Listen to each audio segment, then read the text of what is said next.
Halo teman-teman, jumpa lagi dengan aku, Linda. Kita lanjut ke bagian 5 ya.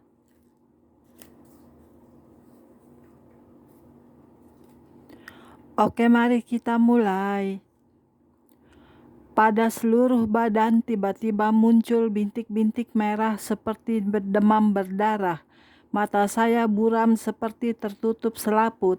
Menurut suami saya, mata saya merah tertutup darah.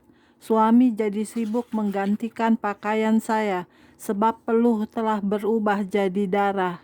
Baru diganti setelah 1/4 jam sudah basah dengan darah lagi sehingga harus diganti lagi. Saya jadi teringat akan sejarah Tuhan Yesus di Taman Getsemani. Lalu pergilah Yesus keluar kota, dan sebagaimana biasa, ia menuju Bukit Zaitun. Murid-muridnya juga mengikuti dia. Setelah tiba di tempat itu, ia berkata kepada mereka, "Berdoalah supaya kamu jangan jatuh ke dalam pencobaan." Kemudian ia menjauhkan diri dari mereka, kira-kira sepelempar batu jaraknya, lalu ia berlutut dan berdoa.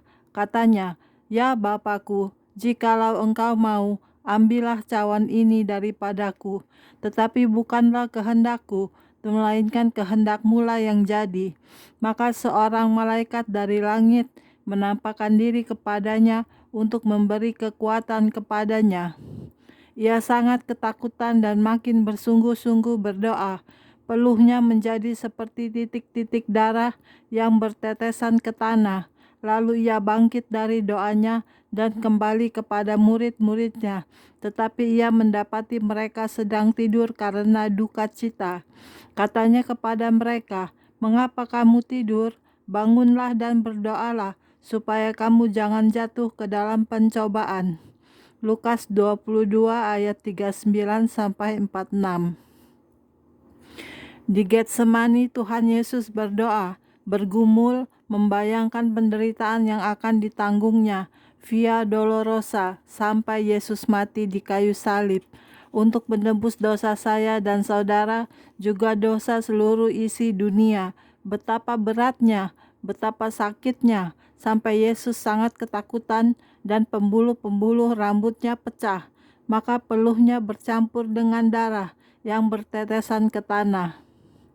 Memang darah benar-benar keluar, itu adalah darah betul. Seperti sewaktu saya sakit di Sydney, pembuluh rambut darah saya pecah. Seluruh tubuh seperti ditusuk jarum, rasanya pedih, perih, dan kemudian mengeluarkan darah. Rasanya sakit sekali, tetapi saya yakin apa yang dirasakan Yesus jauh lebih berat, sebab saya hanya tiduran dan masih dikelilingi orang-orang yang mengasihi saya. Menurut dokter, penyakit ini jarang didapat. Di antara 10.000 orang, baru satu yang pernah terserang penyakit seperti itu. Namanya pengeroposan di pembuluh darah. Tidak ada obatnya. Untuk memperpanjang hidup, harus dengan transfusi darah terus. Tidak boleh marah, tidak boleh olahraga, jadi harus istirahat total. Mencegah peredaran darah jangan terlampau cepat. Kencang jalannya sehingga dapat menembus dinding pembuluh darah. Pada saat itu suami saya sempat bertanya pada Garuda Indonesia, berapa ongkosnya apabila membawa jenazah ke Indonesia. Mereka menjawab Australian dollar 4.000. Tetapi prosedurnya sangat sulit karena harus visum dari dokter, polisi, dan kedutaan Indonesia, dan sebagainya. Orang yang melihat saya sudah tidak tahan, suami, adik, saudara, dan saudari seiman, sedangkan Tuhan Yesus harus menanggung sendiri, ditinggal oleh bapak, ibu, saudara, dan murid-muridnya. Selama 3 hari, antara sadar dan tidak sadar, saya sepertinya berbicara sebentar kepada suami saya yang dengan penuh kasih menunggu dan mendoakan terus. Saya mendengarkan puji-pujian, kemudian saya merasakan seperti sedang diajak jalan-jalan ke dunia maut. Saya merasa kasihan sekali dengan mereka yang berada di alam maut, Hades itu. Saya melihat laut, airnya deras sekali. Di dalamnya banyak manusia, tua dan muda, perempuan dan laki-laki meminta tolong. Saya ingin agar saya dapat meraih mereka, ingin saya tolong. Tetapi di pinggirnya ada seorang wanita cantik, bergaun panjang, merentangkan tangannya untuk menghalang-halangi saya. Matanya begitu tajam dan begitu marahnya melihat saya. Kemudian saya melihat kuil-kuil seperti di Bali. Para imamnya memakai jubah putih. Saya berniat menolong manusia-manusia yang diikat dan akan dipersembahkan, tetapi saya tidak bisa. Kemudian saya melihat sebuah pohon besar yang tua di tengah jalan. Saya tengking dalam nama Yesus agar minggir dari hadapan saya. Pohon itu terbelah menjadi dua, dan dari dalamnya keluar seorang tua, bungkuk, jenggotnya sampai di tanah. Masih banyak lagi yang saya lihat, namun saya tidak bisa menceritakan satu persatu, karena saya merasa itu mengerikan, menakutkan, dan kasihan. Setelah saya lelah, saya berkata kepada Tuhan, "Tuhan, saya lelah melihat yang seperti itu. Saya sekarang ingin melihat yang indah." Tak lama kemudian, pemandangan menjadi berubah. Terlihat taman yang memiliki hamparan rumput hijau, dan di tengah-tengahnya ada sebuah bangku putih yang terbalut bulu putih lembut sekali. Bulunya melambai-lambai, seolah-olah mengundang saya untuk duduk di atasnya. Saya duduk di atasnya dan sangat menyenangkan duduk di situ. Ketika itu saya melihat anak-anak memakai baju putih sedang menari-nari seolah-olah terbang. Saya meniru gerakan anak itu. Ternyata tambah lama tubuh saya terasa semakin ringan dan saya dapat terbang turun naik.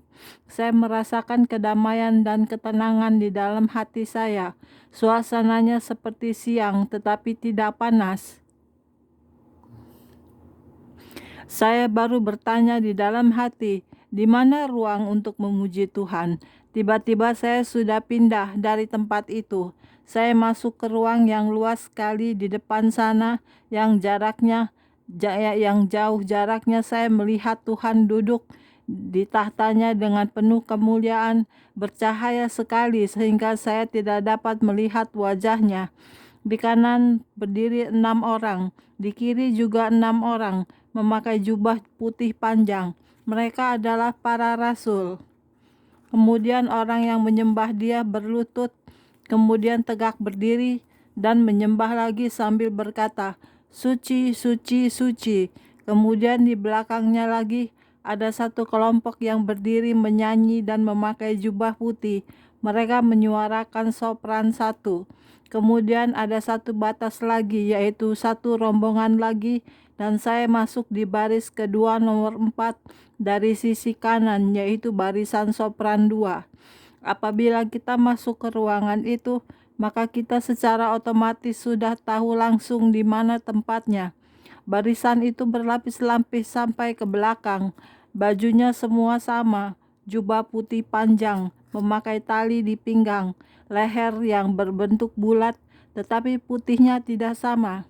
Barisan yang dekat dengan Tuhan Yesus lebih putih dan bercahaya atau bersinar, lebih ke belakang lebih suram, bahkan ada yang broken white. Ada juga yang belum boleh masuk, mereka yang di luar halaman dan sedang diajari cara memuji, cara menyembah Tuhan.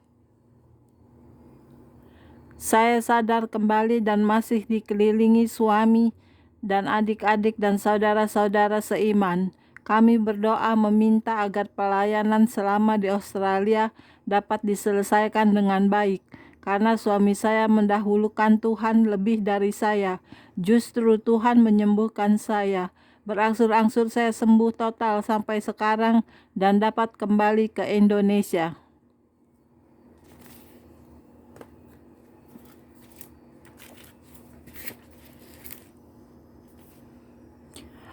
Oke, sekian dulu untuk hari ini videonya ya. Kita lanjut ke video berikutnya. Jangan lupa subscribe ya. Terima kasih. Tuhan berkati kita semua. Amin. Bye-bye.